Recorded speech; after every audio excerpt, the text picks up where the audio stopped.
ॐ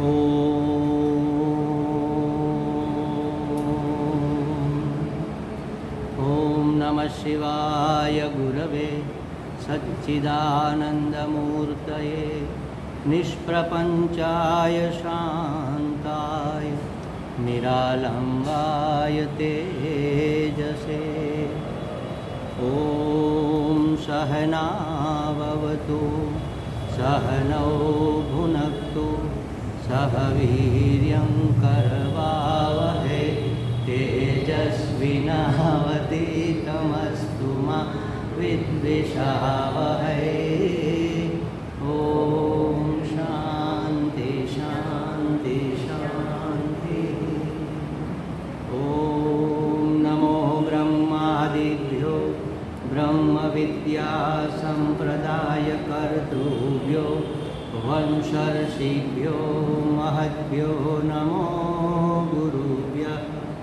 सर्वोपप्लवरहितः प्रज्ञानघनः प्रत्यगर्थो ब्रह्मैवाहमस्मि ब्रह्मैवाहमस्मि। ॐ ईश्वरो गुरुरात्मेति मूर्तिभेदविभागिने व्योमवद्व्याप्तदेहाय दक्षिणामूर्तये नमः। ॐ शान्ति शान्ति शान्तिः। हरिः ॐ श्रीगुरुभ्यो नमः। हरिः ॐ।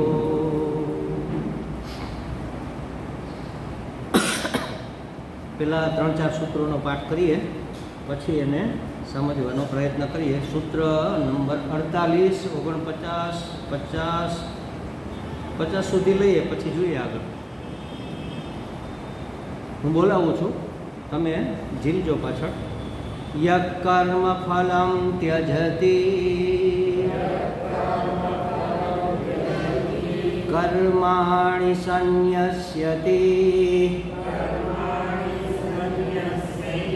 તતો નિર્દ્વંદ્વો ભવતિ વેદાનપિ સંન્યસ્યતિ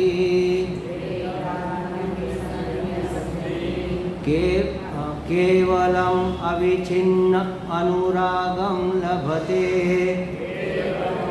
અવિચ્છિન્ન અનુરાગમ લભતે સતરતિ સતરતિ સલોકાંસ્તારયતી. શું કે છે? 48માં સૂત્રમાં કીધું યહ કર્મ ફલમ ત્યજતી કર્માણિ સંન્યસ્યતિ. કર્મફળ અને કર્મો બધું છોડી દેવું જોઈએ, બધાનો ત્યાગ. સંન્યસ્ય એટલે સમ્યક ન્યાસ, સારી રીતે ત્યાગ. સમજી વિચારી અંદર બહાર ઉપર નીચે આજુબાજુ બધેથી બરોબર વિવેક કરી અને પછી એનો ત્યાગ કરવો જોઈએ. જો સરખી રીતે એટલે કે સમ્યક રીતે સમજી વિચારીને ત્યાગ કરેલો નહીં હોય તો એ પાછું ચોંટશે, કારણ કે એનો તો સ્વભાવ જ છે. કર્મ અને કર્મફળ બંનેનો ત્યાગ કરવાનું આની પહેલાં કહેવામાં આવ્યું. તો એક શંકા થાય આપણને કે કાદવમાં પગ નાખી અને પછી ધોવો, એના કરતાં પગ જ ન નાખીએ તો હું વાંધો? એક દીકરીએ બેઠી હતી, કંઈક લેસન કરતી હતી, નાની ટેણકી, 7-8 વર્ષની 10 વર્ષની. એના મમ્મીએ ગેસ ઉપર ખીચડી ચડાવી હતી, ગેસ ચાલુ કરી ખીચડી મૂકી અને હજી શરૂઆત થઈ ને ત્યાં એને કંઈક ફોન આવ્યો, બાજુમાં ક્યાંક જવાનું થયું. એટલે પેલી દીકરીને કીધું, બેટા જો 3 સીટી વાગી જાય ને એટલે તું ગેસ બંધ કરી દેજે. તો મમ્મી બંધ કરવો હતો તો ચાલુ જ શું કામ કર્યો? વાત સાચી છે ને, બંધ જ કરવો હતો તો ચાલુ શું કામ કર્યો? અને ચાલુ કર્યો તો હવે બંધ શું કામ કરવો છે? શું થાય? ચાલુ છે અને જો બંધ ન કરે તો કોલસા ભાગમાં આવે, ખીચડી ન આવે. અને ચાલુ જ ન કરે તો ભોજન જ ન રંધાય. એટલે અહીંયા આપણે સમજવાનું એ છે, જે આપણા 4 આશ્રમો છે ને, બ્રહ્મચર્યાશ્રમ, ગૃહસ્થાશ્રમ, વાનપ્રસ્થાશ્રમ અને સંન્યાસાશ્રમ. સંન્યાસ શું કામ લેવો જોઈએ એમ કહેવાનો અર્થ એ છે. તો કર્મ કરવા જ જોઈએ, કરવા પડે. એમાં આપણું ચાલતું પણ નથી. એ કેવી રીતે નથી ચાલતું હમણાં આપણે જોઈએ. અને યોગ્ય સમય સુધી કરવા પડે, પણ પછી છોડવાય પડે. આજે ગંગા પાર કરીને સામે કિનારે જવું છે આપણે, તો પેલો એક હોળીવાળો સિંગલ એક બબે જણાને લઈ જાય, નાની નાની હોળીઓ હોય ને તરાપા જેવી, એ હોળીમાં માનો કે આપણી પોતાની પ્રાઇવેટ હોળી છે. એકવાર અમે નર્મદા પરિક્રમામાં ગયા હતા ને ત્યારે સદરૂપાનંદજીના આશ્રમે ગયા હતા, વાત થઈ કે અમે આવી રીતના જાય છીએ. તો કે આપણી હોળી લઈ જવી હતી ને અહીંથી તો અન્નપૂર્ણા શું કેવી અનસુયા સુધી બોટિંગ કરી લેવું હતું એમ, કારણ કે એની પોતાની પ્રાઇવેટ હોળી છે પેલી પ્લાસ્ટિકની. હવે માનો કે આપણી પોતાની જ હોળી લઈને ગયા હોય, નાની એવી હોળી હોય, પ્લાસ્ટિકની હોય, હળવી હોય. તમે જોયું છે ઘણા દેશોની અંદર એ હોળી આમ ઉપાડીને જતા હોય, કાખમાં નાખીને કે ખભે નાખીને જતા હોય, સાવ હળવી હોય, એક બેગ જેટલી ખાલી બેગ જેટલો વજન હોય. તો હોળીમાં બેસીને ગંગાના સામે કિનારે ગયા, પછી હોળી લઈને ગામમાં ફરવાનું. ત્યાં બનારસમાં, વારાણસીમાં, કાશીમાં ગયા આપણે, ગંગા કિનારે સામે કિનારેથી આ બાજુ આવ્યા, પછી કાશી વિશ્વનાથના દર્શન કરવા જવું છે તો હોળી ઉપાડીને જવાનું. એનું કામ પૂરું થઈ ગયું. એ સાધને પોતાનું કર્તવ્ય બજાવી દીધું, પોતાને જે અસર કરવી હતી આપણને સામે કિનારે પહોંચાડી દીધા. હવે હોળી આપણે ત્યાં છોડી દેવી જોઈએ. એના માટેનો લંગર આવે, દોરી આવે, જે કાંઈ હોય એ બાંધી દેવી, કે કોઈ બીજાની હોય તો મૂકીને જતું રહેવું, એ એની રીતે સંભાળે. પણ પાર કર્યા પછી હોળીને છોડી દેવી પડે. એ રીતે ગૃહસ્થાશ્રમમાં કર્મો તો કરવા જ પડે. કેવી રીતે કરવા અને શું કામે કરવા, અને ઈચ્છા નથી તો શું કામે ધરાહાર કરવા પડે, એ બધું આપણે જોઈએ હમણાં. પણ કર્મો કરવા પડે એટલું ફરજિયાત છે. કર્મ કર્યા વગર ક્ષણ માત્ર પણ કોઈ રહી શકતું નથી, એવું ગીતાજીમાં ભગવાન કહી ગયા છે. એટલે કર્મ કર્યા વગર તો રહી નહીં શકાય. પણ અમુક સમય આવે ત્યારે એ કર્મો છોડવા પણ પડે, નહીંતર ખીચડી દાજી જાય. આપણે બધાને તકલીફ એ જ પડે છે, આપણી ખીચડી દાજી જાય છે, હજી છૂટતું નથી. એમ 70 વર્ષની ઉંમર સુધી પણ આપણાથી છૂટતું નથી. 80 વર્ષ સુધી. મેં તો એવા લોકો જોયા છે કે મરણ પથારીએ હોય અને જીવ નીકળી જાય પછી એની જનોયમાંથી ચાવી છૂટે તૈજુરીની, ત્યાં સુધી તો એ ચાવી છોડવા ના દે. એમ જીવ ન નીકળી જાય ને ત્યાં સુધી નહીં છોડવાની. તમે વિચાર કરો કે આ સુધી પકડીને રાખશો તમે, એ શું કરે, કેટલી જાતના કષ્ટ ઊભા કરે ને. એ હોળી ખભે લઈને તમે જતા હો, એક તો એવી ગીરદી 3, 4, 5 કિલોમીટર લાંબી લાઈન હોય, એ લાઈનમાં તમે હોળી પકડીને કેમ ઊભા રહી શકો? લોકો તમને ઊભા જ ના રહેવા દે પહેલાં તો. એવી રીતે આ બધી જ જે તકલીફો થાય એ બધી જ તકલીફો આપણા જીવનમાં થાય છે. અને આપણે એવા ડાયા શાણા છીએ, કોઈ કરતા જાય છે ને હાલતા જાય છે, પાછા મૂકતા નથી. હાથમાં સળગતું પકડાઈ ગયું તો પછી ફેંકી દે ને, હાથ દાજતો હોય તો રાડો પાડી જાય, પણ મૂકતા નથી. મુશ્કેલી આ છે, કારણ કે એની ગતિ સાથે આપણી ગતિ મળી ગઈ છે. પહેલાં ખટારાનું ઠાઠું પકડી લે, સાયકલ ઉપર જતા હોય ને પછી મુકાય નહીં. એ ખટારો ફૂલ સ્પીડમાં ઉપડવા માંડે, એટલે હવે જો મૂકીએ તો આપણે સાયકલમાંથી ગોછું મારી જાય. હવે એ ક્યાંક રોદો આવે ને ધીમો પડે તો છૂટે. એટલે ભગવાન આપણા જીવનમાં રોદા મોકલે છે. નાની મોટી ઘટનાઓ આવે, ધક્કો લાગે આપણને અંદરથી, સારી આવે માઠી, પણ પહેલાં સારી આવે પણ એમાં આપણે સમજીએ નહીં, એમાં તો વધારે વકરીએ. પછી એકાદી માઠી આવે, અહીંયા ગોબો ઉપડે, એવી માથા ભટકાઈ ગયા, પણ તોય સમજતા નથી. એટલે શાસ્ત્ર આપણને સમજણ આપે છે કે યોગ્ય સમયે કર્મ કરવા જ પડે અને કરવા જ જોઈએ, પણ એનો સમય પૂરો થાય ત્યારે છોડી દેવા જોઈએ. યોગ્ય સમયે છોડી દેવા જોઈએ. પહેલાંના જમાનામાં તો 100 વર્ષનું આયુષ્ય હતું, એટલે 25 વર્ષ વિદ્યા અર્જન માટે બ્રહ્મચર્યાશ્રમ, 25 વર્ષ ગૃહસ્થાશ્રમ, કમાવો, પ્રજોત્પત્તિ કરો, બાળકોને પરણાવો, કામ ધંધે લગાડો, સમાજની થોડી સેવા કરો અને પછી નિવૃત્ત થઈ જાઓ.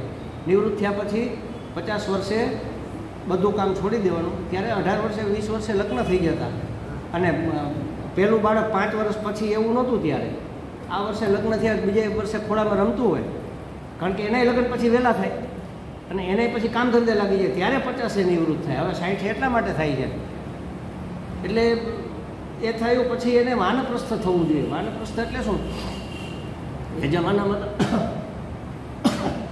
જમાનામાં તો વનમાં જતા રહેતા, એટલે વાનપ્રસ્થ કહેતા. પણ અત્યારે માનો વનમાં ક્યાંય જવાય એવું છે નહીં, વન જ નથી રહ્યા. પહેલી વસ્તુ તો એ છે. અને ત્યાં આપણી શરીરની અનુકૂળતા પણ સચવાય એવું નથી. હવે શરીર તકલાદી થઈ ગયા. ઘરમાં ને ઘરમાં વન ઊભું કરી છે. વન એટલે એકાંત વન. એકાંત રૂમમાં જઈને સાધના કરો. અને પરિવાર માટે શું ફરજ છે આપણી? બાળકોને તમારા અનુભવનો ઉપયોગ કરવા દો, માર્ગદર્શન આપો. દાદા પપ્પા આજે આમ થઈ ગયું, હવે શું કરવું? તો કે બેટા એવું થયું હોય ને તો આવું કરવું જોઈએ, અમારે એક વખત આવું થયું. અનુભવથી તમે એને સલાહ માત્ર આપો. પછી તમે જઈને ચડી બેસો, આપણે ઓફિસે જઈને સવારમાં જઈને બેસી જઈએ. ઓલા લોકો છૂટથી કામ ન કરી શકે. આ કોઈને નથી સમજાતો, મને નહોતું સમજાણું. આ હું તમને કહું સાચી વસ્તુ. જ્યારે મને એમ હતું ને સંન્યાસ લેવાનું થયું ને, પહેલો વિચાર એવો હતો કરે હું નહીં હોય, પછી આ છોકરાઓનું શું થાય, શું કરશે આ લોકો? જોકે મેં ટ્રેન કરી દીધા હતા મોટા દીકરાને, સમાજમાં આગળ કરી દીધા હતા, સામાજિક કાર્યો કરી દીધા હતા, એટલે બહુ ચિંતા નહોતી. પણ જ્યારે હું એને ટ્રેન કરતો હતો ને ત્યારે મને લાગતું, અને હું ખીજાતો ઘણી વાર કે સર આટલું નથી સમજાતું તમને, અમે નહીં હોય ત્યારે તમારું થશે શું? અમે નહોતા ને ત્યારે અમારા કરતાં 10 ગણું કર્યું, પ્રતિષ્ઠા પણ કરી અને પદ પણ પ્રાપ્ત કર્યા, બધું કર્યું. આપણને લાગે છે કે આપણે નહીં હોય, આપણે નહીં હોય તો ઉલટા નડતા બંધ થઈશું. એટલે નિવૃત્તિ જીવનની શરૂઆત, એની સાધના શરૂ થાય ભગવાનની ઉપાસના અને એકાંત અને નિવૃત્ત જીવન કેમ જીવવું એના માટેની પ્રેક્ટિસ, એનું નામ વાનપ્રસ્થ. હવે એ આપણે કર્યું નથી, સીધો સંન્યાસ ક્યાંથી થાય? હવે કે તમે ત્યાગ કરો, ભલે મનથી કરો, પણ મનથી નહીં, ન થાય બાપા. આ છોડ્યું જ નથી ક્યારેય ભગવાનમાં મન લાગ્યું જ નથી. અહીંથી રાગ છૂટે તો વાં અનુરાગ થાય ને, સંસારનો રાગ છૂટે તો પરમાત્મામાં અનુરાગ થાય, પણ અહીંથી જ છૂટ્યો નથી, કેવી રીતે થાય? અહીંયા મેં પકડી રાખ્યો, પછી તમે ગમે એટલો ખેંચો તો આ પેલો મારો હાથ થોડો અડવાનો છે.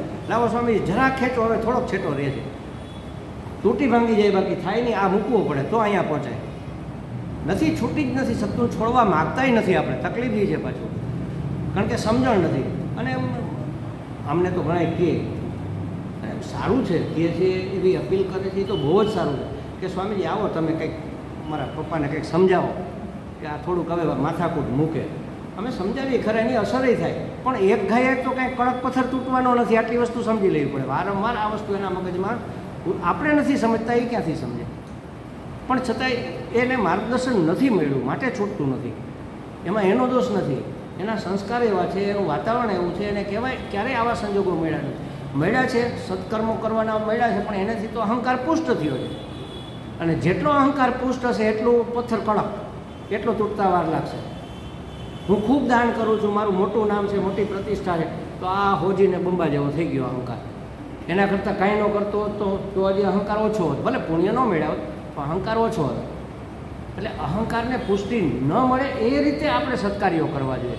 એવું કોઈએ શીખવું નથી આપણને, અને આ યુગમાં તો એ આપણા ભાગમાં આવવાનું નથી. એમ થોડોક આ તો આપણે નસીબદાર છીએ કે શાસ્ત્રોનો સંપર્ક છે, એટલે કંઈક આમાં થોડી અંદર બે છાંટા પડે છે. તો કહે છે કે કર્મ કર્યા વગર કોઈ રહી શકતું નથી. તમે કાદવમાં પગ મૂકીને ધોવાની વાત કરો છો, પણ તમે એમ કહો કાદવમાં પગ જ ન મૂકીએ, એટલે કર્મ જ ન કરીએ, તો આ સમગ્ર સૃષ્ટિ ત્રિગુણાત્મક છે. એટલે કે 3 ગુણોનું કાર્ય છે. સત્વ, રજસ અને તમસનું કાર્ય છે. તમસનું કાર્ય એટલે આ સ્થૂળ વસ્તુઓ જે દેખાય, રજસનું કાર્ય એટલે એક્ટિવિટી, પ્રવૃત્તિ, એ પ્રવૃત્તિમાં દેખાય રજસ. અને સત્વનું કાર્ય એટલે શાંતિ અને પ્રસન્નતા, સુખ કયો, પરોપકારના કાર્યો થાય, બીજાને સહાયભૂત થવાના કાર્યો થાય, અંદરથી દયાભાવ જાગે, દાન કરવાની વૃત્તિ. આ બધી જ વસ્તુઓ સત્વગુણની સત્વગુણની પ્રબળતા હોય તો થાય. અને કંઈક કરવું, કંઈક મારે કરવું જોઈએ, મારી ફરજ છે, મારે કંઈક કરવું જોઈએ. આ રજસ પછી કર્યા વગર રહી જ ન શકીએ. ભલે આપણે ફરજનું નામ આપીએ, સારી વસ્તુ છે, પણ એની મર્યાદા હોવી જોઈએ. બસ રજસમાં મર્યાદા આપણે નથી મૂકી શકતા. અને તમસમાં આપણા હાથમાં છે ને, એ તો ઓટોમેટિક મર્યાદા આવી જ જાય. તમસ અમુક અંશે જોઈએ જ. એનું કેટલું જોઈએ? દાળમાં મીઠું નાખીએ એટલું, અથવા દૂધમાં મેળવણ નાખીએ એટલું. જો વધુ પડી જાય તો દહીં ખાટું થઈ જાય. બહુ તમસ હોય ને તો એ માણસ આળસુ પ્રમાદીને આપણે એને કહીને એવો થઈ જાય. તમસને લીધે થોડી આળસ, થોડો પ્રમાદ, ઊંઘ જ એને હિસાબે આવે. આપણે બેહી જ એટલે હગીએ. જો તમસ આમાંથી બિલકુલ 0 તમસ થઈ જાય ને તો આપણે હવામાં ઉડતા હોય. આ સ્થૂળતા તમસથી પ્રાપ્ત થાય છે. આજે સૃષ્ટિનું સર્જન થયું ને ત્યારે સત્વ ગુણના સમૂહમાંથી આપણી આ જ્ઞાનેન્દ્રિયો બની, રજસ ગુણના સમૂહમાંથી આપણી કર્મેન્દ્રિયો બની, અને 5 પ્રાણ બન્યા. અને તમસ ગુણ પંચીકૃત થયેલો પંચમહાભૂત, એના તમસના સરવાળામાંથી આ શરીર અને આ સ્થૂળ જગત બન્યું. એટલે તમસ જરૂરી છે, પણ મેળવણ જેટલું. આપણે દહીં 1 ચમચી નાખીએ તપેલામાં, બસ એટલું, અથવા દાળમાં 2 ચપટી મીઠું નાખીએ, એટલું તમસ જોઈએ. રજસ કેટલું જોઈએ? થોડુંક એના કરતાં વધારે. આપણે હરીફરી આપણું કામ કરી શકીએ, સાત્વિક કામ કરી શકીએ એટલું. મહદ અંશે સત્વ હોય એટલે કે સત્વ સમૃદ્ધિ, સત્વ એકદમ સમૃદ્ધ હોવું જોઈએ, પ્રધાન હોવું જોઈએ, તો આપણા બધા જ કાર્યો લેખે લાગે એવા થાય. એટલે કે છે કે ત્રિગુણાત્મક જગત છે, એ ત્રણેય ગુણો એનું કામ કરવાના જ છે. જેનામાં જે ગુણ વધારે હશે એ એવું કરશે, કર્યા વગર કોઈ રહી શકવાનું નથી. ભગવાને ઇન્દ્રિયો બહિર્મુખ બનાવી છે, કારણ કે વિષયો બહાર છે ને, બહિર્મુખ છે, વિષયો બહાર છે, એને જેનો ભોગ કરવાનો છે, જેને ગ્રહણ કરવાના છે એ બહાર છે, એટલે એ તો ત્યાં જ જવાની છે ને. હરિયાળું ઘાસ જુએ ત્યાં ગાય બળદ જાય, બકરી ભેંસ જાય, એ તો સીધી વાત છે. જ્યાં એને ખાવાનું મળે, જ્યાં ખોરાક મળે, જ્યાં લલચાય ભોગ માટે, ત્યાં જવાની છે. આપણી નજર જશે, કાન જશે, ઘ્રાણ જશે, સ્પર્શ જશે, બધી જ ઇન્દ્રિયો ત્યાં દોડશે. પણ કર્યા વગર કોઈ રહી શકતું નથી, આવો ઈશ્વરનો કાયદો છે. કારણ કે આપણી ઇન્દ્રિયો રજસમાંથી બનેલી છે, એ પ્રવૃત્તિશીલ જ રહે, શાંત બેસી જ ન શકે. શાંત બેસવા માટે આપણે અભ્યાસ કરવો પડે, એને વશ કરવી પડે. અને સૌથી પહેલું તો મનની તકલીફ છે મોટી. મન જ ઠેકાણે નથી રહેતું કર્યા વગર. ઇન્દ્રિયો તો હજી પલોઠીવાળી ભગવાને વૃદ્ધાવસ્થા એટલે આપી, તમે થોડાક થાકી જાઓ પછી બહુ દોડાદોડી ન કરો. પણ આ હકનું નથી રહેતું ને, એટલે નથી હલાતું તો ગમે એ વાહન કરીને, રિક્ષા કરી, બીજાનો ટેકો લઈને પણ જાય. મને જરા ત્યાં સુધી લઈ લઈને પછી હું જરા ઓફિસે કલાક બેસું, જરા થોડું ધ્યાન આપું, પછી હું પાછો આવી જઈશ. એટલે ઘરે બેઠા જો મંદિરમાં જાઉં ને, ડ્રોઈંગ રૂમમાંથી તમારે જવું જ છે તો મંદિરમાં જાઓ, નથી જવાતું ને, આપણે જઈ નથી શકતા, કારણ કે કંઈક કર્યા વગર રહી જ નથી શકતા. એ રજસ પ્રબળ છે અને વિકૃત થઈ ગયેલો છે હવે તો. એટલે એને સાત્વિક કરી, એને થોડો શાંત કરી અને સત્વની સમૃદ્ધિ કરવાની જરૂર. પ્રધાનતઃ સત્વગુણ વધે તો હું આ કર્મો અને કર્મફળ છોડી શકું. એટલે કે છે કે જે આ ભક્ત છે એ કર્મો છોડે છે, તો પછી કેવી રીતે છોડે છે? પ્રકૃતિ તો એના કામ કરાવે છે. તો કે છે કે કર્મોમાં પણ ઘણા વિભાગ છે, ઓળખ થવી જોઈએ. અનાવશ્યક કર્મો છોડી દેવા.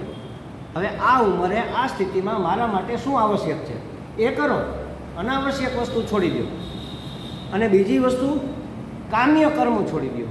કામ્ય કર્મો એટલે કામનાથી કરેલા, કે હું આમ કરીશ તો આમ થશે, હું આટલું આ કરી આવું ને તો આટલો નફો થઈ જાય, અને મળી આવું ને તો અમારા વ્યવહાર જળવાઈ હતી. અમારા એક મિત્ર હતા, હવે તો બિચારા નથી, બહુ જ સેવાભાવી, અત્યંત સેવાભાવી અને બહુ સાત્વિક માણસ. હકીકતે બહુ સજ્જન માણસ, સાત્વિક એટલે ઈમાનદાર. પણ જીવાને ત્યાં સુધી વ્યવહાર એના હાથમાં રાખ્યો. બોલો, વ્યવહાર એના હાથમાં રાખ્યો એટલે લેવડ દેવડ પૈસાની તો ખરી જ, પણ ક્યાંય પણથી લગ્નની કંકોત્રી આવે એટલે એ કહે મારે તો જવું જ પડે ને. છોકરાઓની ઘેરે છોકરાઓ હતા, નહીં તો હવે એ કે દિવસે જશે તો પછી આપણે કહીને દીવા પાછળ અંધારું, આવું જ્યાં હોય ને ત્યાં પછી અંધારું થઈ જાય. છોકરાઓ ટ્રેન જ ન થાય ને સામાજિક કાર્યો માટે, વ્યવહારના કાર્યો માટે.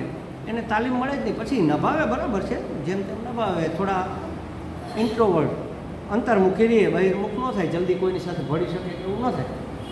એટલે શું કરવું ને એ વિચારવું જોઈએ. બે જાતની વસ્તુઓ છોડી છે.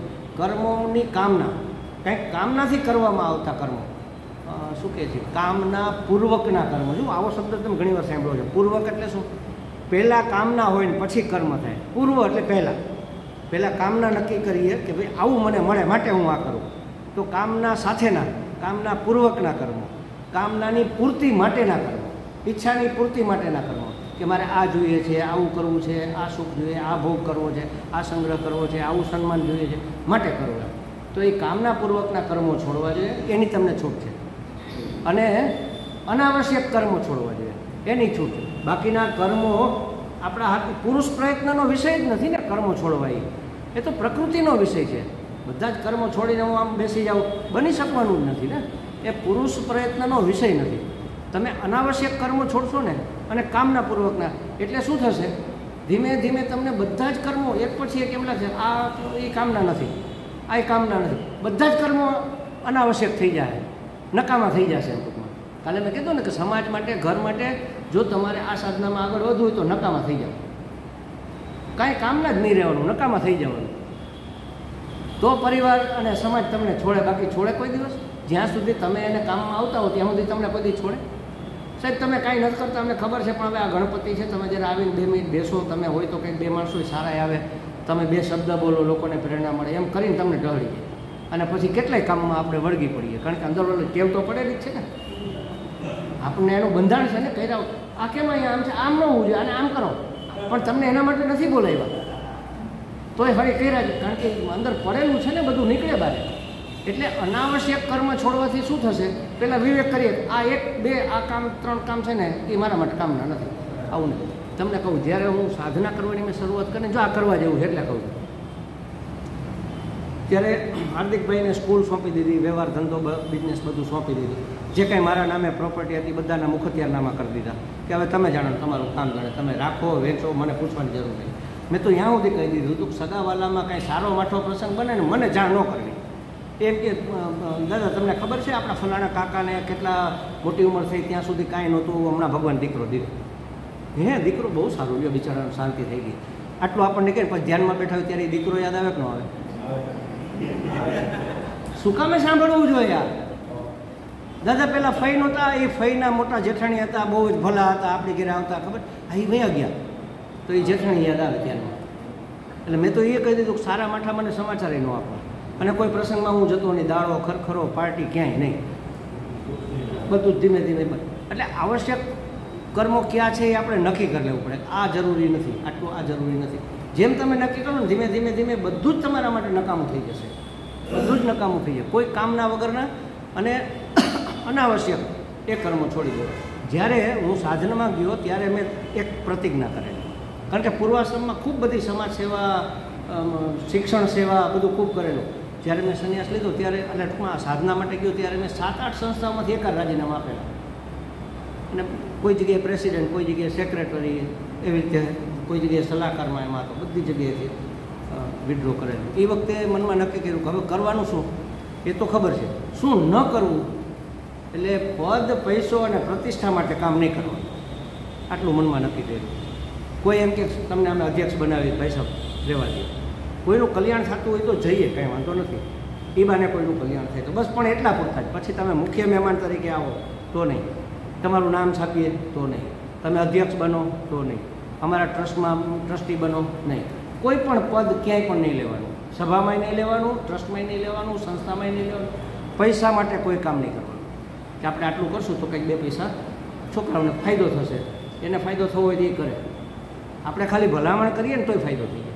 મેં જ્યારે છોડ્યું પછી ઇન્સ્પેક્શન આવે ને ઓફિસમાં, ત્યારે હું રાજકોટ શહેર આચાર્ય સંઘનો મહામંત્રી હતો. એટલે હવે અમારું તો કોઈ ચેક સીધું છેલ્લે પણ સહી જ કરવાની આવે, એ લોકોને ખબર હોય કાં તો મહામંત્રી છે, એનામાં કંઈ થોડું ઓફિસરે બિચારા બીતા હોય, અને ખાલી ફોન જાય તો આપણા કામ થઈ જાય.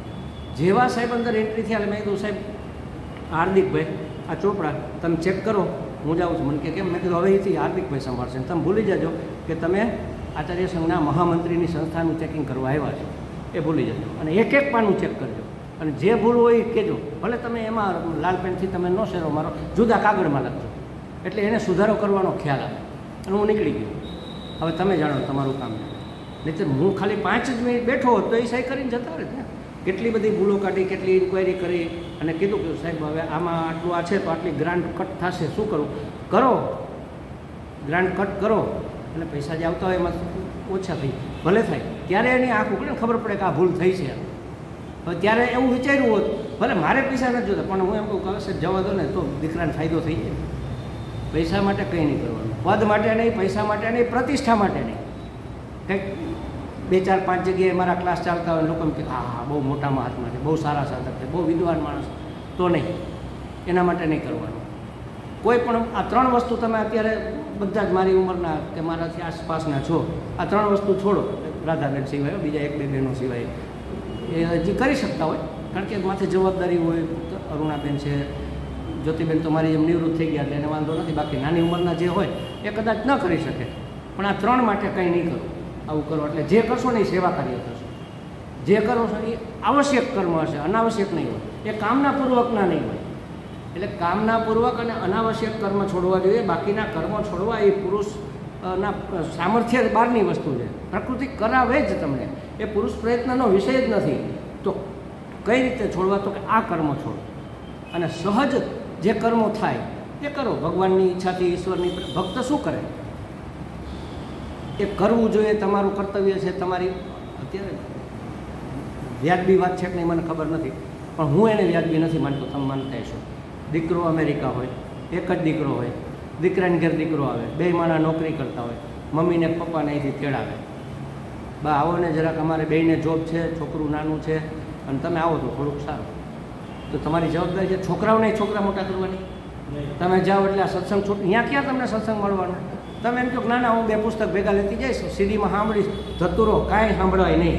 પેલું છોકરો સાંભળવા દે તમને? કશું જ ન થાય, કશું જ ન. બાળો ત્યાં જ ધોવાના આવે ડોશીમાને, કોઈ વસ્તુ ન થાય. હમણાં થોડોક સમય પહેલાં ગયા ડિસેમ્બરમાં અમારે દર્શન ઓસ્ટ્રેલિયાથી આવ્યો અને ધ્રુતિ આગ્રહ કર્યો, બા તમે પહેલાં આવ્યા જ સમયના હવે પાછા આવો ને, કે અમારા શ્રીજા નાની છે અને બેયને જોબ છે, તમે આવો થોડું ઘર ભર્યું રહે. એટલે તોય બા મને પૂછે એટલું સારું છે, નહીં તો બાવા થઈ ગયા ને શું પૂછવાનું હોય. બાએ મને ફોન કર્યો કે ધ્રુતિ આવો આગ્રહ રાખે. એ નહોતી ત્યારે, એ કંઈક જીમમાં ગઈ હતી ત્યારે મને ફોન કર્યો કે ધ્રુતિ કહે છે તો હું જાઉં. બિલકુલ જતા નહીં, મહેરબાની કરીને જતા નહીં. મને કે ના ના પણ આપણી ફરજ છે. મેં ફરજ પૂરી કરી દીધી. આપણે પરણાવી દીધા, ભણાવ્યા ગણાવ્યા, નોકરીએ ચડાવ્યા, કમાતા કરી દીધા. હવે એક પછી એક એના ઘરમાં બાળકો આવ્યા જ રાખશે તો આપણે એ જ કરવાનું, બાળકો ત્યાં ધોવાનું. હાલો વાંધો નહીં, એ ધોવામાં વાંધો નથી આપણે, એનો સોર્સ નથી. પણ જાશો એટલે સત્સંગ છૂટી જાય. અત્યારે ડેઈલી 8-10 બહેનો બેઠા હોય છે એના પેલામાં અને ભાગવત વાંચે છે વર્ષોથી. ભાગવત એક વખત પૂરું થઈ ગયું, બીજી વાર પૂરું થઈ ગયું. અત્યારે 3 મહિનો એટલે હવે શિવપુરાણ શરૂ થઈ ગયું છે. એ ત્યાં થવાનું છે? મને કે ના પણ હવે આ તો આપણે કરવું, આપણું કર્તવ્ય. મેં તો આપણું કર્તવ્ય નથી, વિવેક કરો. ન ગયા. હું તો જો કે ના પડો એટલે નથી જતા. એટલું સારું છે, ભગવાનની કૃપા છે, કંઈક માને છે. નહીં તો આપણે એને હાથ જોડવું પડે, ભાઈ સાહેબ તમે કહો, બીજું શું કરવું. પણ નથી આપણે કરી શકતા ને. ક્યાં સુધી જવું, ક્યારે ગેસ બંધ કરી દેવો એ ખબર નથી. એટલે આપણે ખીચડી દાજી જાય છે. તમે પ્રેમથી જાઓ, હરવા ફરવા મળવા જાઓ, પણ કોઈ જવાબદારી ન લે. થોડોક સમય જ્યારે ગયા હોય ત્યારે સંભાળો, બરાબર છે. આપણે ગયા 1 મહિનો માટે મળવા માટે ગયા, ઓસ્ટ્રેલિયા ગયા, 6 મહિના ગયા, ત્યારે જરૂર હતી. કામમાં સહાયરૂપ થતા જ ને, કાંઈ માથે ભારરૂપ થોડું થવાય. એ 2 નોકરીએ ગયા હોય અને છોકરી પેલી એક મોટી છે એ ભણવા ગઈ હોય, તો આવે ત્યાં સુધીમાં એનું જમવાનું નાસ્તો તૈયાર કરી રાખે. જવાના હોય ત્યારે એને તૈયાર કરી દે, એને જમાડે, એને નવડાવી દે, બધું કરી દે. એ કરવાનું.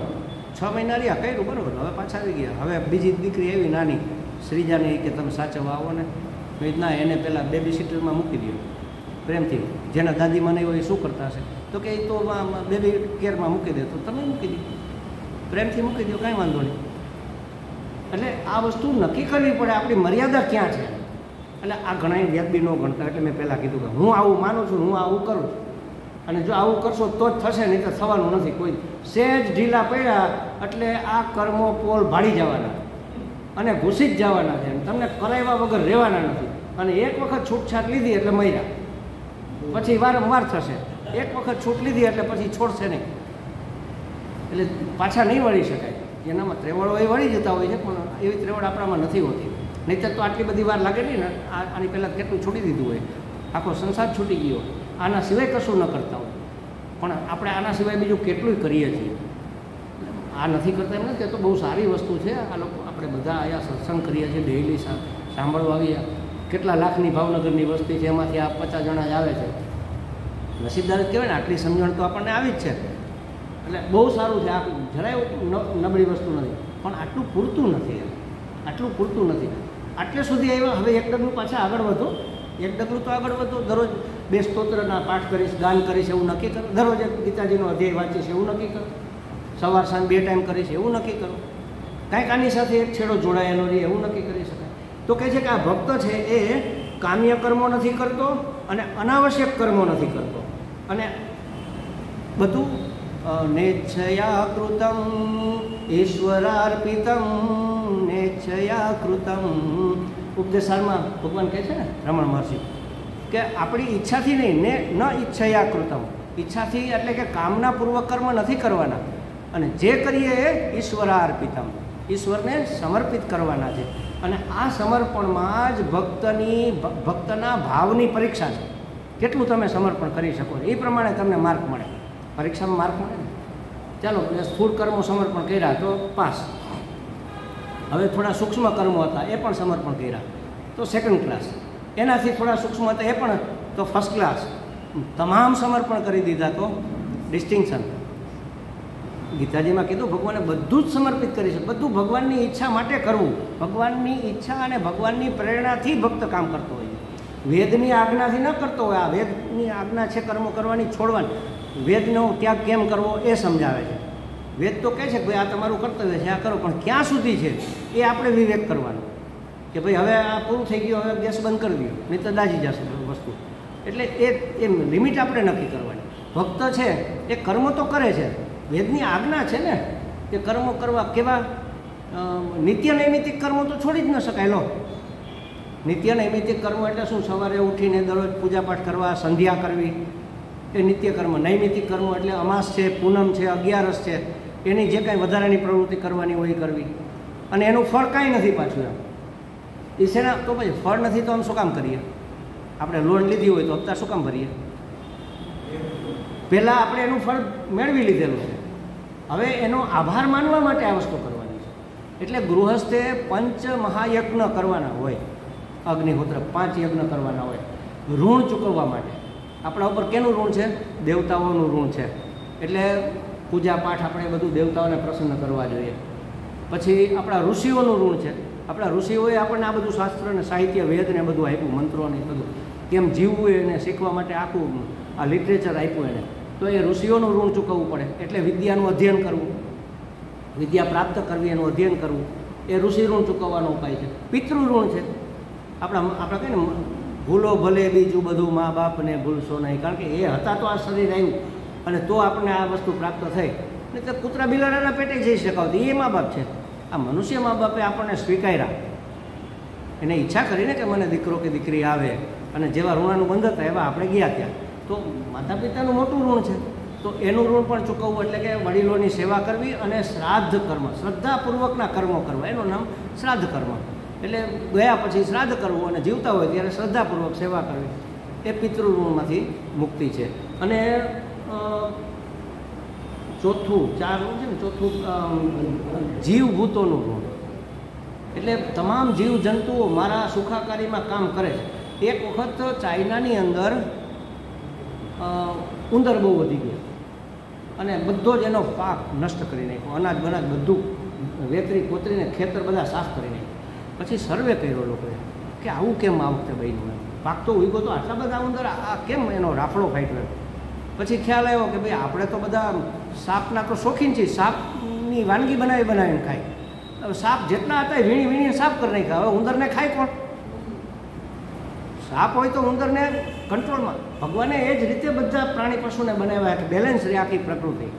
સાપ વધી જાય તો ઉંદર ખાઈ જાય, ઉંદર વધી જાય તો બિલાડીને ખાઈ જાય. અને બધાનું બેલેન્સ છે. એમ જેણે જીવજંતુ ખૂબ થાય એટલે ગરો કે એવું જે એવું હોય ને પાકની અંદર, એ જીવજંતુ ખાઈ જાય, એ જીવજંતુને પાછા પક્ષીઓ ખાઈ જાય. અને પક્ષીઓ જે લીંબોળી ને એવી બધી વસ્તુઓ ખાધી હોય એ ચરકે, એમાંથી આ વડ ને બધું એવી રીતે ઉગે. જો આખી બેલેન્સ છે, ક્યાં શું કેમ કરવું. એટલે વેદો આપણને શીખવે છે કે તમારે આ રીતે કામ કરવું. પણ ભક્ત છે એ વેદોની આજ્ઞા પ્રમાણે હવે એને કર્મ કરવાની જરૂર નથી, અને એ ઈશ્વરની ઈચ્છા પ્રમાણે બધું જ સમર્પણ કરે. તમામ જાતના કર્મો એને સમર્પણ કર્યા છે. એટલે ડિસ્ટિંક્શનથી ને ઉપર માર્કવાળો એ છે. જે પરમ પ્રેમી છે એને ભક્ત કહેવાય. પશ્યન, શૃણવન, સ્પૃશન, જીગ્રન, અસ્નન, ગચ્છન, સ્વપન, શ્વસન, આ ગીતાજીમાં છે. પ્રલપન, વિસૃજન, ગૃહણ, ઉન્મિશન, નિમિશન, નપી. એટલે પશ્યન જે જોવે છે એ ભગવાનને અર્પણ. શૃણવન સાંભળે છે એ ભગવાનને અર્પણ. સ્પૃશન જેનો સ્પર્શ કરે છે એમાં અનુભવે છે કે હું ભગવાનને સ્પર્શ કરું, કારણ કે ભગવાન જ બધા રૂપે છે. એટલે જીગ્રન, અસ્નાન, ગચ્છન, જાય છે, આવે છે, સપનાઓ જોવે છે, ઊંઘ કરે છે, શ્વાસ લે છે. પ્રલપન, વિસૃજન પ્રલાપ કરે છે એટલે કે બોલે છે, કાંઈ ત્યાગે, કાંઈ છોડે છે. ઇવન થૂકે ને તો એમાં એને એ જ ભાવ હોય કે ભગવાનને એનું ભજન કરવું છે એટલે મોઢું ચોખ્ખું હોવું જોઈએ, માટે કોગળા કરો. પવિત્ર હોવું જોઈએ માટે કોગળા કરો. બધે જ ભગવાનને એ સામેલ કરે છે. એમાં ધ્યાનજી મહારાજ કહેતા, મોર ઈશ્વરા ઇન ધ લાઈફ. વધુમાં વધુ ઈશ્વરને આપણી જિંદગીમાં સામેલ કરો બધી જ જગ્યાએ. ઇવન ઉન્મિશન નિમિશન નપી, આંખ પટપટ આવે ને એમાંય ભગવાન, એ ભગવાનની શક્તિથી ને એની પ્રેરણાથી થાય છે. ઇન્દ્રિયાણી ઇન્દ્રિયાર્થે શું વર્તનત ઇતિ ધારે. ઇન્દ્રિયો ઇન્દ્રિયોના વિષયોમાં વર્તે છે, હું કાંઈ કરતો નથી. એટલે ઈશ્વરની વેદની આજ્ઞા પ્રમાણે નહીં, પણ ઈશ્વરની પ્રેરણા અને ઈશ્વરની શક્તિ એના સામર્થ્યથી જે કરે એ કરે છે. બધું જ ઈશ્વરને અર્પણ. તો પછી જે કરે છે કંઈ કરતો નથી. કીધું ને કે જ્ઞાની પુરુષ બધું કરવા છતાં કંઈ કરતો નથી, અને અજ્ઞાની કાંઈ કરી શકતો નથી છતાંય બધો એના ઉપર ઓળિયો ગોળિયો બધો એના ઉપર આવે છે, બંધન થાય છે. કારણ કે હું કરું એ જ અજ્ઞાનતા શકટનો ભાર જેમ શ્વાન તાણે. બધામાં હું કરું ને આ તકલીફ છે, અને હું કરું તો હું ભોગવું ને. સારું હોય તો સુખ ને માઠું હોય તો દુઃખ. હવે સારું શું છે એટલી તો આપણને અકલ છે નહીં, એટલે માઠું જ જાજુ હોવાનું છે, એટલે દુઃખ જ જાજુ હોવાનું છે. મનુષ્ય જન્મ મળે ક્યારે તમે મને કહો? પુણ્યો વધારે હોય પાપ કરતાં, લગભગ સરખા પણ થોડાક પુણ્યો વધારે હોય. કે આપણે એવો તર્ક કરીએ કે શાસ્ત્રમાં નથી, મનુષ્યમાં કેટેગરી હોય ને, સ્લમ એરિયામાં હોય, આવું પશુ જેવું જીવન જીવતા, લોઅર મિડલ ક્લાસમાં હોય, અપર ક્લાસમાં હોય, હાયર ક્લાસમાં હોય. એ બધાને સુવિધા અને સગવડ અલગ અલગ મળતી હોય, એજ્યુકેશન અલગ મળતું હોય, સંસ્કાર અલગ મળતા હોય.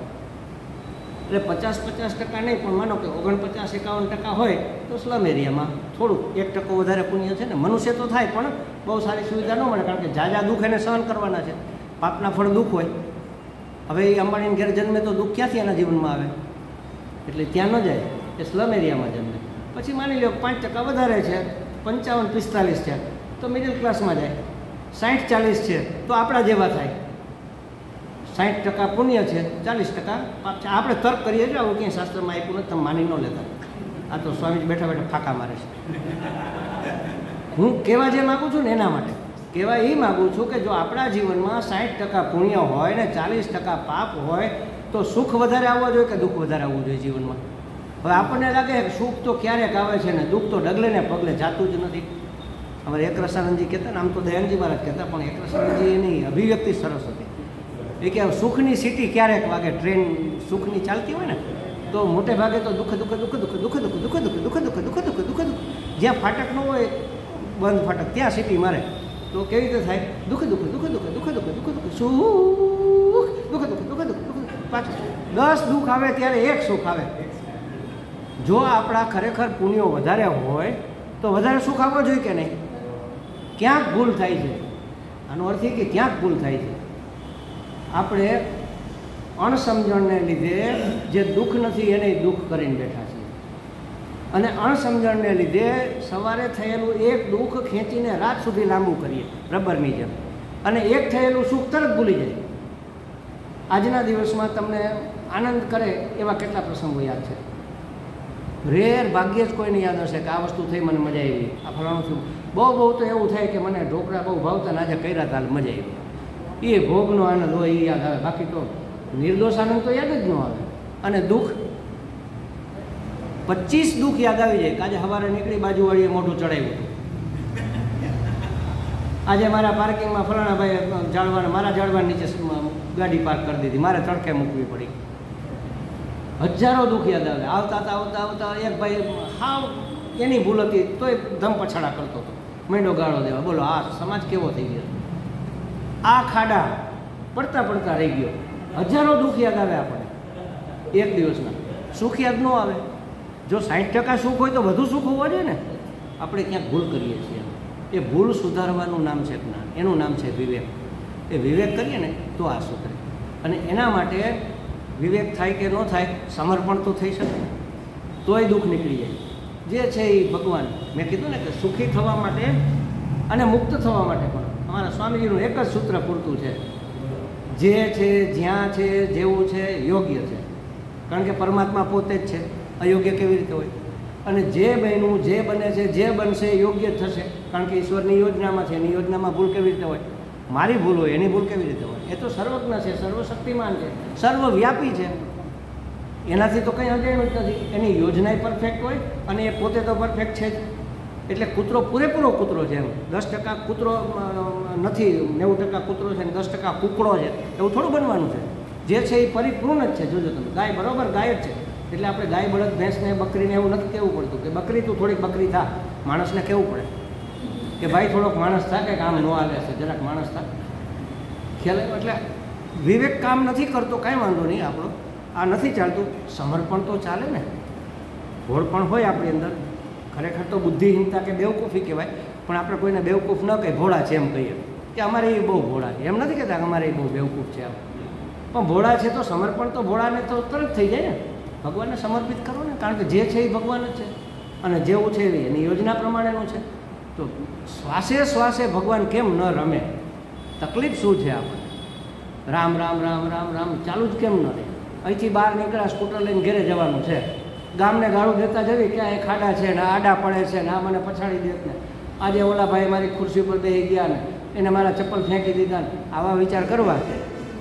એના કરતાં સ્કૂટર ઉપર જેવી કિક મારીએ અહીંથી પગ બહાર મૂકીને રામ રામ ચાલુ થઈ જાય એવી ટેવ ન પડે? અમે તો અહીંયા રાજકોટમાં ઘણા સાધકોને આવી ટેવ પાડી છે કે જેવા તમે ઘરની બહાર નીકળો એટલે સીધું તમારા જે ઈષ્ટદેવ હોય અથવા તમારો ગુરુ મંત્ર હોય એ ચાલુ કરી દેવાનો, રામ રામ રામ રામ રામ રામ. બીજું કાંઈ કરી શકવાના નથી રસ્તામાં, આ જ થવાનું છે. તો જેટલા વધુ તમે એની નજીક જાશો, ભગવાને કીધું તું એક ડગલું હાલ ને 99 હું હાલીશ, પણ આપણે એક ડગલું હાલી છીએ અને 3 ડગલા પાછા હટી જાય છે. એટલે ભગવાન બિચારું યાદ નહીં આવું કે એક ડગલું હાલો બીજું હાલે તો હું બાકીનું પૂરું કરી દઉં. કોઈ દિવસ આપણું બીજું ડગલું આગળ ભરાતું જ નથી, તકલીફ થઈ. એટલે એના શરણાગતિ સ્વીકારો તો પછી બાવડું ચાલીને ખેંચી લે. 2 જાતની ભક્તિ હોય, માર્જર ન્યાય અને બીજો કયો છે મરકટ ન્યાય. હા, મરકટ ન્યાય, વાંદરાનો ન્યાય. વાંદરી છે એના બચ્ચાને અડે નહીં, બચ્ચું પોતે પકડી રાખે. વાંદરી અહીંથી વાંથી કૂદે, ઓલું જો જરાક ઢીલું મૂકે તો પડે એટલું જોરથી પકડી રાખવું પડે. આ જ્ઞાન માર્ગ છે ને એ મરકટ ન્યાય જેવો છે. એમાં જ્ઞાની પુરુષે પોતે ભગવાનને પકડી રાખવા પડે. અને માર્જર ન્યાયમાં બિલાડી પોતે એના બચ્ચાને મોઢામાં લઈને કૂદકો મારીને બીજા વહી જાય. બચ્ચાને કાંઈ, એ તો આંખો બંધ કરીને પડ્યું હોય. તમારે જેમ કરો. બિલાડીના એવા તીક્ષ્ણ દાંત હોય તોય વાગે છે ને, અને કંઈ એના મોઢામાંથી મુકાઈ જાય છે, બચ્ચું મુકાઈ ગયું. જો સાંભળ્યું તમે કોઈ દિવસ? તો ભગવાનને શરણે થઈ જાઓ, આંખો બંધ કરી દો, બસ એને ઉપાડીને જ્યાં લઈ જાઓ ત્યાં લઈ જાય. આપણા માટે એ સહેલો રસ્તો છે. ભક્તિમાં આપણે કરીએ છીએ ને, ભક્તિ એટલે એને શ્રેષ્ઠ ગણીએ. 2 શ્રેષ્ઠ જ છે. આપણી પ્રકૃતિ પ્રમાણે સ્વીકારી લેવાનું.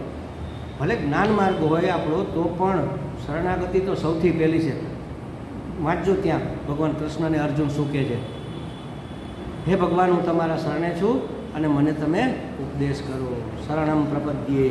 શરણાગતિ વગર કોઈ દિવસ ભક્તિ થતી જ નથી, જ્ઞાન પણ થતું નથી અને કર્મય જો કે નથી થતું, નિષ્કામ કર્મય નથી થતું. એટલે જે કરતા હોય ભગવાનને ભેળો રાખો.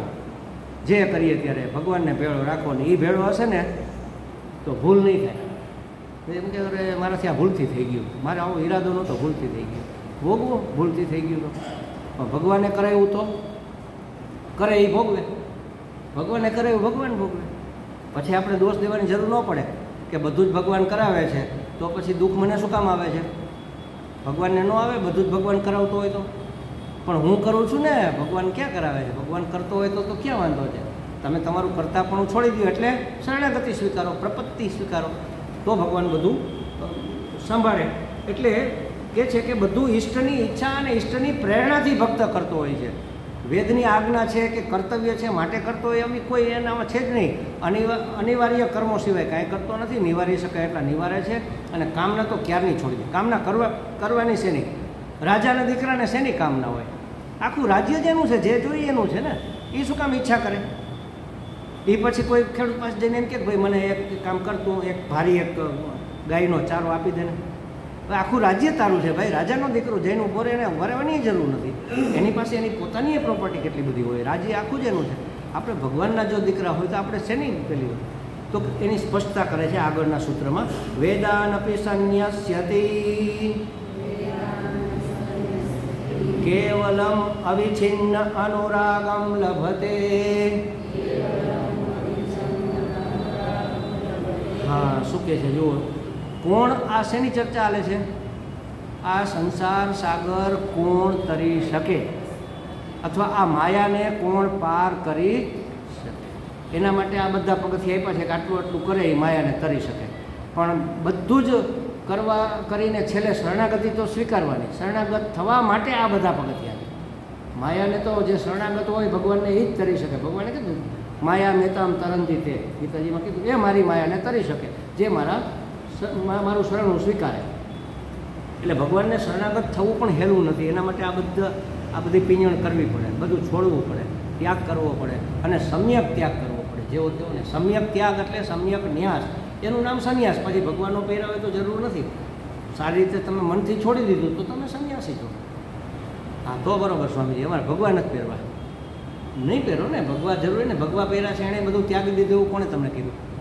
ખાલી બોલી નાખ્યું પુત્રેશણા લોકેશણા વિત્તેશણા, હું છોડું છું આવી પ્રતિજ્ઞાઓ કરી, સંકલ્પ કર્યા, પણ છૂટી. પુત્રેશણા 2 દીકરાઓ હતા એને છોડી દીધા અને 22 શિષ્યો બનાવ્યા. ક્યાં છૂટ્યું? વધુમાં વધુ શિષ્યો કેમ? એક બહુ મોટા મહાત્મા અત્યારે છે, બહુ મોટા એટલે બહુ જ મોટા, એમ કહેવાય ને કે ગામમાં જેમ સૌથી મોટા સરપંચ હોય ને એમ અમારા સંન્યાસીઓના સરપંચ છે. સમજો એ કુંભ મેળો હોય ને ત્યારે ગંગા કિનારે 100, 200, 250 જેટલા માણસોને બેઠા હોય ને માઇક સ્પીકર ઉપર સંન્યાસ દીક્ષા આપી દે. બોલો, શિષ્યો તો હોવા જોઈએ ને ભલા માણસ. તો પુત્રેશણા ક્યાં છૂટી? પછી વિત્તેશણા, વિત્ત એટલે ધન દોલત પૈસો સગવડ સુવિધા. નાની એવી ઝૂંપડીઓ એમાંથી 4 મોટા મોટા આશ્રમ થાય, એક એક આશ્રમમાં 10 ઇમ્પોર્ટેન્ટ ગાડીઓ પડી હોય. ક્યાં વિત્તેશણા છૂટી? અમારા ગુરુજી પૈસાને હાથ નથી અડાડતા, શિષ્યને આપી દો. મેર મુવા એ શું થયું બીજું? કારણ આમ પકડવાનું બદલે આમ પકડો, કાંઈ ફેર નથી પડતો. બાપુ મોટો સંસાર. એટલે સંન્યાસી થવાથી છૂટી જાય એવું નથી. પહેલાં તો અહીંથી સંન્યાસ થાય પછી આ થવો જોઈએ. કારણ કે આ છે ને બહુ સહાયભૂત છે, આ છોડેલું પાછું ન વળગે એના માટે. થોડું ઘણું સૂક્ષ્મ રહી ગયું હોય તો એ પણ આનેથી છૂટી જાય એટલા માટે. પણ ત્યાં સૂક્ષ્મ સુધી તો પહોંચો, પછી આની જરૂર નહીં પડે. વિત્તેશણા ગઈ, હવે રહી લોકેશણા. એ તો કોઈથી છૂટતી નથી. લોકેશણા એટલે લોકો મને મહાન માને, મોટો માને, વિદ્વાન માને, જ્ઞાની માને, મને માનપાન આપે, માળાઓ પહેરાવે, દંડવત પ્રણામ કરે, અને જ્યાં સભામાં જાઓ ત્યાં આવો સ્વામીજી, આવો, પધારો પધારો, ઊંચી ખુરશી આપે. આ લોકોમાં પ્રસિદ્ધિની એષણા અને પરલોકમાં ઊંચું સ્થાન મળે એ પણ એષણા. એમ લોક પરલોકની 2 એષણા, એને લોકેશણા કીધું. કોણ મહાત્મા એવું ઈચ્છે છે કે મારું નામ આગળ જાય જ નહીં? એમ કરપાત્રીજી મહારાજ હતા ને, નામ સાંભળ્યું છે, ધર્મ ધુરંધર કરપાત્રીજી મહારાજ. જ્યારે સત્સંગ કે ભાગવત કે કાંઈ ચાલતું હોય ને તો એના વિદ્વાન, એના મહાત્માઓ કોઈ હોય એટલે આમંત્રણ આપ્યું કે મારે તમે આવજો ને તો આવે. પછી આમ સોફા ને ખુરશીઓ ને બધું મૂકેલું હોય, એ તો આવીને નીચે જ બેસી જાય. એ વાસણ એના હાથમાં જ લઈને જમી લેતા, એટલે જ કરપાત્રી નામ હતું. હા, એ નીચે જ બેસે, જમીન ઉપર જ બેસે. એને એવું સૌથી મોટા મહાત્મા હતા. એને એવું ક્યારેય નહોતું મને સ્થાન ઊંચું મળે એમ. પણ એવું કેટલા મહાત્માઓ આંગળીના વેઢે ગણાય એટલા. ભલે તમે લોક સંગ્રહ માટે બધું સ્વીકારો, પણ મનથી એમ હોવું ન જોઈએ કે મને આ મળવું જોઈએ, મારો અધિકાર છે, હું જ્ઞાની ગણાવવો જોઈએ, હું મહાન ગણાવવો જોઈએ. એટલે હું કહું છું ને કે સંત કેને કહેવાય? સરળ હોય એને સંત કહેવાય, અંદર બહાર એકરૂપ હોય. પછી લોક વ્યવહાર માટે બરાબર છે, ચાલો. ઘણા મહાત્માઓ તો એ પણ નથી સ્વીકારતા. એ બરાબર કહેવાય કે નહીં ખબર નથી તો એ જાણે. જેમ કે રામસુખદાસજી હતા, બહુ મહાન મહાત્મા હતા. કોઈ ફોટો નહીં, કોઈ સ્મૃતિ નહીં, કશું જ નહીં, ભગવાનને ભજો બસ. ગુરુ કોઈના થવાનું નહીં. એનાથી એને કદાચ ફાયદો થયો, પણ લોકોને ઘણું બધું નુકસાન થયું મારી દૃષ્ટિએ. કોઈ એને ગુરુ તરીકે સ્વીકાર્યા હોત તો એનું જીવન ઉદ્ધાર થઈ જાય ને, ગુરુના જીવનમાંથી કંઈક શીખી શક્યા હોય. એમનામ શીખી શકાય, પણ એમનામ શીખવું અને ગુરુ બનાવીને શીખવામાં ફેર ખરો કે નહીં? આ પડોશની દીકરી બહુ સારી છે, મને એના ઉપર લાગણી છે, પણ એ મારા ઘરની વહુ બનીને આવે તો? મારા ઘરની દીકરી બને તો એના માટે આખું બધું બદલી જાય કે નહીં? તો એ નહોતા સ્વીકારતા. ફોટોય નહીં, ઠીક છે ચાલો, પણ એની સ્મૃતિએ નહીં. એને અગ્નિદાહ આપીને કીધું ભાઈ મારું ત્યાં કોઈ સ્મારક બારક કશું બનાવતા નહીં. ઘણા મહાત્માઓ એવા હોય કે કશું જ સ્વીકારતા નથી. સારું છે, પણ લોકસંગ્રહમાં એ વસ્તુ થોડીક ઊણી ઉતરે એમ આપણે માનીએ. લોકસંગ્રહ એટલે લોકોનું કલ્યાણ. લોકોને કંઈક આદર્શ જોઈએ ને, કંઈક આલંબન જોઈએ ને. મહાત્માઓ પણ આલંબન વગર નથી રહી શકતા, તો આપણે તો કેવી રીતે રહીએ? કંઈક તો આલંબન જોઈએ ને, કોઈક ગુરુ જોઈએ, કોઈક મહાત્મા જોઈએ. ભલે ગુરુ નથી સ્વીકાર્યા, પણ શ્રેષ્ઠ મહાત્મા મારો આદર્શ એવી રીતે તો હોવું જોઈએ. એવું તો કંઈક હોવું જોઈએ. ચાલો આ એની સ્મૃતિ છે, આપણે ચરણ પાદુકાનું પૂજન શું કામ કરીએ છીએ?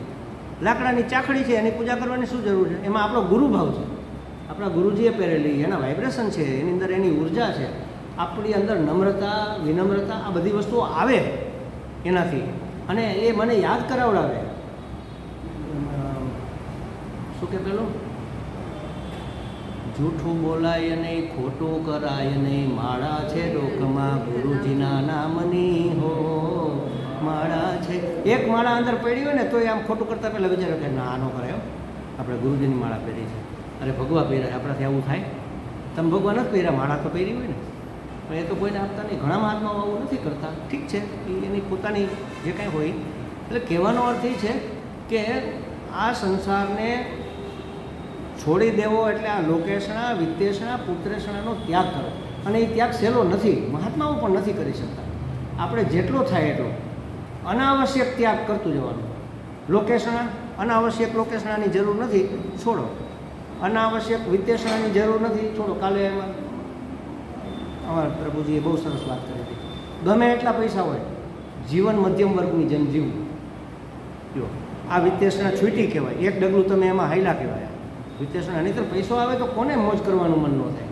અને મોજ કરવા કરતાં દેખાડવાનું વધારે મન થાય. હવે તો એવું છે, ઓને આવા લગ્ન કર્યા તો આપણે તો વટ પાડી દેવો છે, મોટો પાર્ટી પ્લોટ, મોંઘામાં મોંઘો કયો છે ભાઈ, ભાવનગરમાં એ રાખવો છે. આમ કંઈક હાઈવે ઉપર આવે છે, આમ જાય ત્યાં રસ્તામાં એ જશે કદાચ, એમ માનું છું. પેટ્રોલ પંપ પાસે આગળ ચિત્રાથી આગળ આવે છે. હા, એટલે મોંઘામાં મોંઘો રાખવો છે ને દીકરાને લગ્ન કરવા છે. પછી 5 દિવસ પછી એનું એ જ ને, સાસુઓને ઝઘડા કરવાના છે બીજું કંઈ. તો પછી સાદા લગ્ન કરીને ઝઘડા કરો ને, શું કામે આ પૈસા બરબાદ કરો? કોઈક માણસને આપો ને, એના બિચારાનું જીવન સુધરી જાય. પણ નહીં, લોકેશણા જતી નથી ને, વિદ્યાશણા જતી નથી, પુત્રેશણા જતી નથી. મારો દીકરો ઓલી કોઈની દીકરી નથી, એ કોઈકની દીકરી છે ને, એને તમે દીકરી તરીકે સ્વીકારો ને. પણ આ બધી વસ્તુ સમજણ બહારની વસ્તુ છે, લોકોને સમજાતી જ નથી. એટલો બધો સ્વાર્થ અંદર ઘૂસી ગયો છે કે બીજું કાંઈ એવું અંધારું થઈ ગયું છે ને, કાંઈ દેખાતું જ નથી. ધોળે દિવસે અંધારા થઈ ગયા છે ટૂંકમાં. આ શાસ્ત્ર ન હોત, આણે આપણી આંખો ન ખોલી હોત તો આપણે તો કેવા હોત. તમારા એક મિત્ર હજી છે, બાબુભાઈ તલસાણિયા કરીને, એ મને કે, ત્યારે તો હું પ્રિન્સિપાલ હતો, મને કે સાહેબ આ 2 ખિસ્સા છે ને, મારે 2 ખિસ્સા કે એમાં મેં કંઈક ભરીને રાખ્યું છે, આખા ભરીને રાખ્યું. મેં કંઈ દેખાતું જ નથી, દેખાય ને એવી રીતે ભરીને રાખ્યું.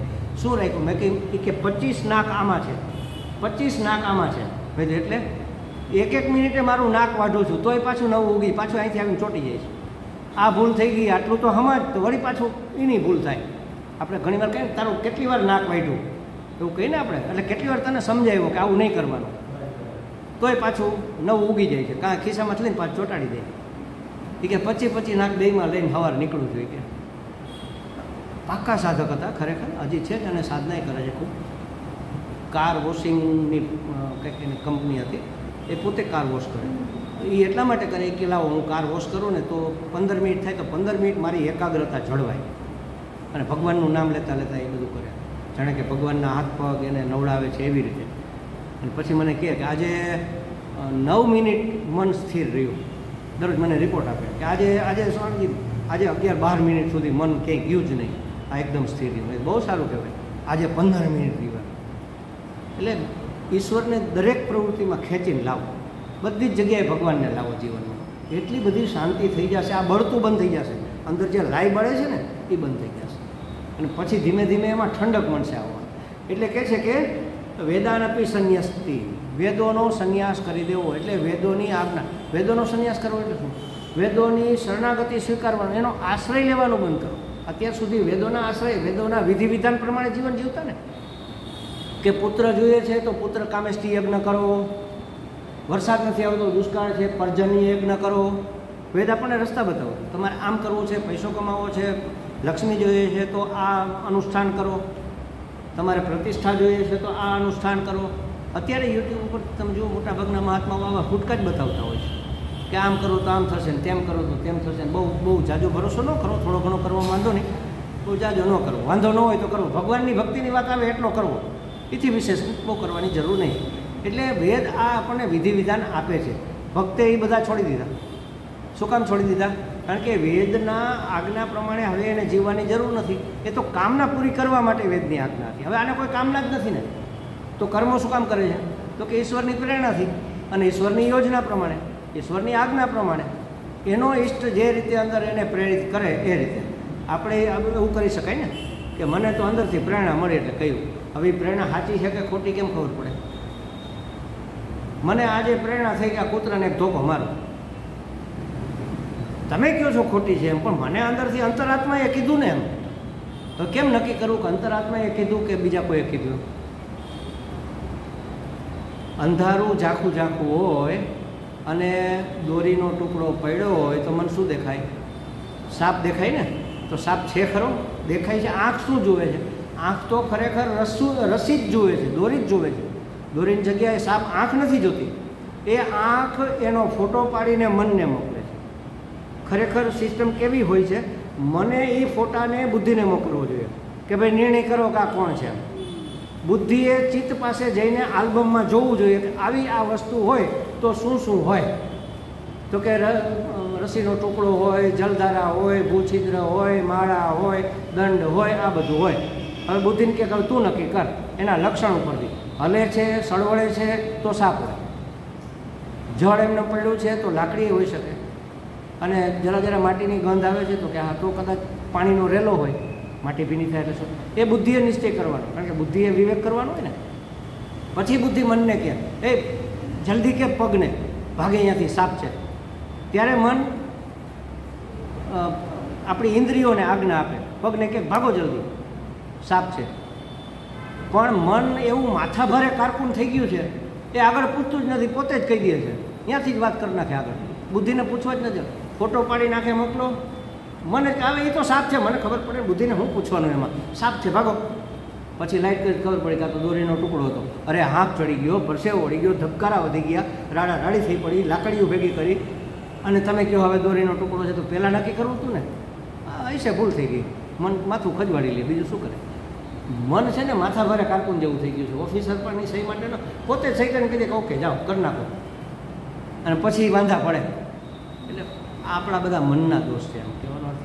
એટલે વેદની આજ્ઞા કોણે સ્વીકારવાની હોય? જેને કામના હોય. ભક્તની તો કોઈ કામના જ નથી ને, એ તો ઈશ્વરની પ્રેરણા પ્રમાણે કરે છે. હવે આપણને દોરીનો ટુકડો શું કામે સાપ લાગ્યો? અજવાળું પૂરું નહોતું એટલે.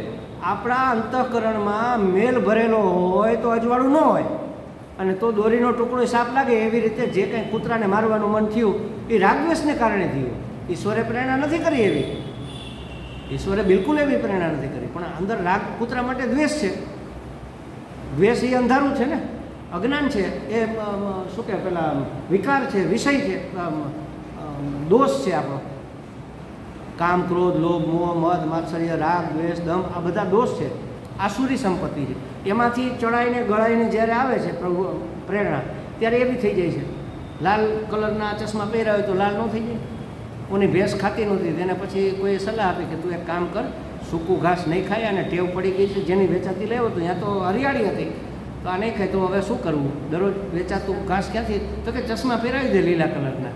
આ તો એક જોક છે, એવું થાય નહીં. ભેંસને ખબર પડે કે આ સ્વાદમાં જ કંઈક જુદું છે. પણ આપણે તો ચશ્મા રાગ દ્વેષના પહેર્યા જ છે. અને રાજેશ્વરાનંદ એવું કે રાગ દ્વેષના મોતિયાબિંદ આવ્યા છે, એટલે ચોખ્ખું અને સ્પષ્ટ જણાતું નથી. એ મોતિયાબિંદ કેવી રીતે જાય? ગુરુચરણ સરોજ રજ, એનું અંજન કરવાથી, ગુરુના ચરણોની રજનું આંજણ આંજવાથી મોતિયાબિંદ જાય. જ્ઞાન માર્ગ, આપણા અધ્યાત્મ માર્ગના મોતિયાબિંદની. બાકી ઓલામાં ન થાય, એમાં તો ઓપરેશન કરાવવું પડે, ચશ્મા કાઢવા પડે. એટલે કહેવાનો અર્થ એ છે કે વેદની આજ્ઞા હવે એ માનતો નથી. વેદન અપી સંન્યસ્તિ, અપીનો અર્થ વેદ સિવાય પણ, એટલે વેદમાં આપ્યું છે એ, અને સ્મૃતિ શ્રુતિમાં આપેલું છે એ. સ્મૃતિ ગ્રંથો હોય ને, મનુસ્મૃતિ, જેમ કે યાજ્ઞવલ્ક્ય સ્મૃતિ, મનુસ્મૃતિ આપણને ખાસ યાદ. મનુસ્મૃતિમાં શું કીધું છે? વેદમાં નથી કીધું, પણ મનુસ્મૃતિમાં કીધું ને કે આવી રીતે જીવન જીવવું. તો એ બધું આદિમાં આ બધું આવી જાય. એટલે કહે છે કે વેદાન અપી સંન્યસ્યતિ. સંન્યસ્યતિ માને સમ્યક ન્યસતિ, સારી રીતે ત્યાગ કરેલો છે. જેણે, જે વેદનો સારી રીતે ત્યાગ કરે છે, કેવલમ અવિચ્છિન્નમ અનુરાગમ લભતે, અને ફક્ત પરમાત્મામાં અવિચ્છિન્ન અખંડ અનુરાગને વરેલો છે. એટલે કે અખંડ, જો કેવલ એટલે અખંડ, અવિચ્છિન્ન એટલે અસીમ, સીમિત નહીં, અસીમ, અને અનુરાગ એટલે પ્રેમ, પરમ પ્રેમ, ભગવાનની ભક્તિ. એ જેણે પ્રાપ્ત કરેલી છે તે શું? તે માયાને તરી જાય છે, તે સંસાર સાગરને પાર કરી જાય છે. હવે આનો વિસ્તાર આપણે કાલે કરવાનો છે, એવું આમાં કીધું નારદજીએ કે હવે કાલે. ઓમ પૂર્ણમદ પૂર્ણમિદં પૂર્ણાત પૂર્ણમુદચ્યતે પૂર્ણસ્ય પૂર્ણમાદાય